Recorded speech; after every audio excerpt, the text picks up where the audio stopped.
एक बार की बात है कि ठाकुर जी और उनके ग्वाल बाल सब गैया चराने गए थे और वो सब वन में एक जगह बैठे हुए थे। तो ठाकुर जी सबसे पूछ रहे थे कि तुम क्या लाए, तुम क्या लाए।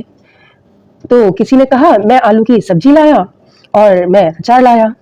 तो सभी अपने अपने हाथों से श्री भगवान को खिला रहे थे। इतने में ही भगवान ने कहा कि ए मधुमंगल, तू क्या लाया है।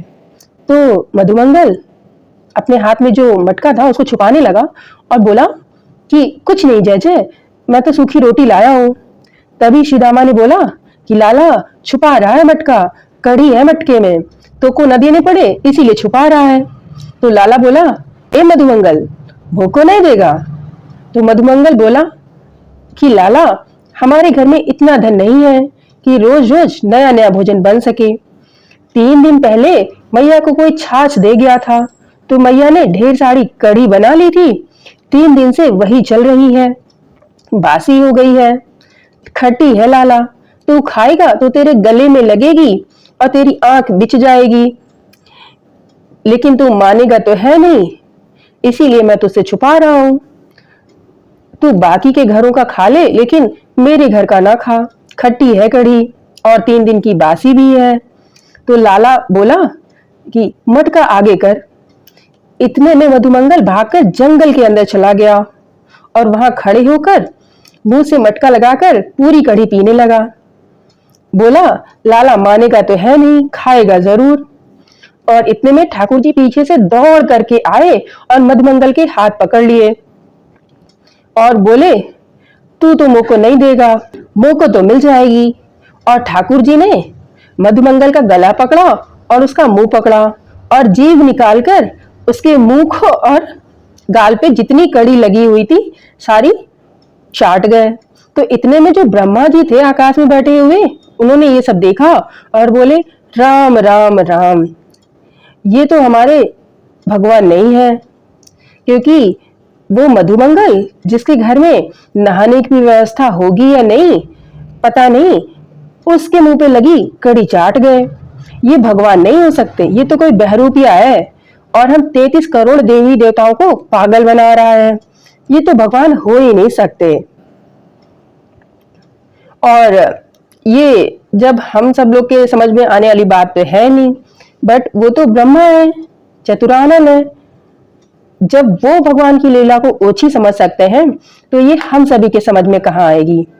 ठाकुर जी तो प्रेम में प्रकट हुए हैं और वो अपनी प्रेम लीला कर रहे हैं, तो ये गंवारों के समझ में आने वाली बात तो है नहीं। ब्रह्मा तो वो है जिनकी एक नहीं चार चार बुद्धि है। जब चतुरानन ब्रह्मा ही भगवान की लीला को ओछी समझ सकते हैं तो आगे तो क्या ही कहा जाए, हम लोग के समझ में क्या ही आएगा। ब्रह्मा जी बोले राम राम राम, ये भगवान नहीं है। और ब्रह्मा जी गए और जैसे ही भगवान जी यमुना पान करने के लिए यमुना तट पर गए तो ब्रह्मा जी ने मौका पाते ही ग्वाल बालों का हरण कर लिया और बोले अब देखता हूं यह बहरूपिया कृष्ण क्या करेगा।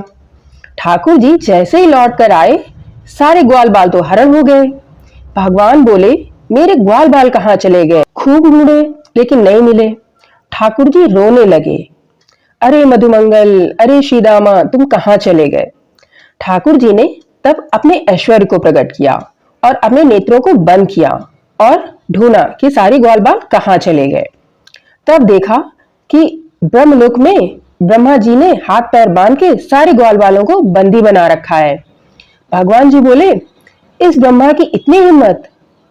और ठाकुर जी ने जैसे ही अपने नेत्र खोले जितने ग्वाल बाल थे सब ठाकुर जी के समक्ष प्रकट हो गए और ठाकुर जी उन्हीं के साथ लीला करने लगे और बोले इस ब्रह्मा को तो मैं बाद में बताऊंगा। 1 वर्ष तक ठाकुर जी अपने अंदर से प्रकट किए गए ग्वाल बालों के साथ ही लीला करते रहे। 1 वर्ष बाद ब्रह्मा जी बोले अब देखूं चल के बहरूपिया कृष्ण क्या कर रहा है, रो रहा होगा जरूर। ब्रह्मा जी ने देखा कि जितने ग्वाल बाल उन्होंने ब्रह्मलोक में बंदी बना रखे थे उतने ही पृथ्वी पर भी हैं। तो ब्रह्मा जी बोले यह कैसे संभव हो सकता है, इनको तो मैंने बंदी बना रखा है। तब ब्रह्मा जी बोले कि मेरे जैसी डिट्टो कॉपी तो केवल नारायण ही कर सकते हैं और किसी देवता में तो इतना सामर्थ्य नहीं है कि जिसको मैं बना दूं उसकी डिट्टो कॉपी बना पाए। ब्रह्मा जी बोले भैया अब तो क्षमा मांगनी पड़ेगी, लेकिन ऐसे नहीं, ग्वाल बालों को लेकर आता हूँ, अर्पित करूंगा, फिर क्षमा मांगूंगा। ग्वाल बालों को लेने के लिए जैसे ही ब्रह्मा जी ब्रह्मलोक जाने लगे, तो ब्रह्मा जी से पहले ठाकुर जी ब्रह्मलोक चले गए और ब्रह्मा जी का रूप धारण करके गए। और रूप धारण करके ब्रह्मा जी के द्वारपालों से कहा कि आजकल नकली ब्रह्मा बहुत घूम रहे हैं, मेरे जैसा दिखने वाला दूसरा ब्रह्मा आए तो सीधे प्रहार करना, ये मेरा आदेश है, और मार पीट करके भगा देना, कोई दिक्कत नहीं है। भगवान ब्रह्मा का रूप धारण करके ब्रह्मलोक में बैठ गए। और जब असली ब्रह्मा आए तो वहां तो सीधे ऑर्डर थे कि जैसे कोई आए उसे मारपीट करके भगा दो। तो जब ब्रह्मा जी भीतर प्रवेश करने लगे, इतने में द्वारपालों ने डंडे बरसाने शुरू कर दिए। तो ब्रह्मा जी बोले, ए क्या कर रहे हो, तुम ब्रह्मा पर प्रहार कर रहे हो, तुमको तो मैं देख लूंगा। तो द्वारपाल बोले कि तेरे जैसे ब्रह्मा बहुत घूम रहे हैं, चल भाग यहाँ से, हमारे असली ब्रह्मा तो भीतर बैठे हैं, तू तो बहरूपिया है। तो ब्रह्मा जी बोले, मैं हूँ ब्रह्मा, नीचे गया था मैं पृथ्वी पर देखने। तो द्वारपाल बोले कि तुम ब्रह्मा नहीं हो, हमारे असली ब्रह्मा तो तुमसे 10 मिनट पहले ही आकर अंदर चले गए हैं। और अंत में ब्रह्मा जी ने यह स्वीकार कर लिया कि मैं नकली ब्रह्मा हूँ और मैं बहरूपिया हूँ। तो बोले कि मैं बहरूपिया हूँ, लेकिन मुझे असली ब्रह्मा से मिलवा दो। तो जब द्वारपाल उन्हें लेकर भीतर गए, तो ब्रह्मा जी ने देखा कि ब्रह्मा जी की गद्दी पर स्वयं नारायण ब्रह्मा जी का रूप धारण करके बैठे थे, लेकिन ब्रह्मा जी को वह साक्षात नारायण के रूप में ही दिख रहे थे। तब ब्रह्मा जी ने भगवान की स्तुति गाई और क्षमा मांगी।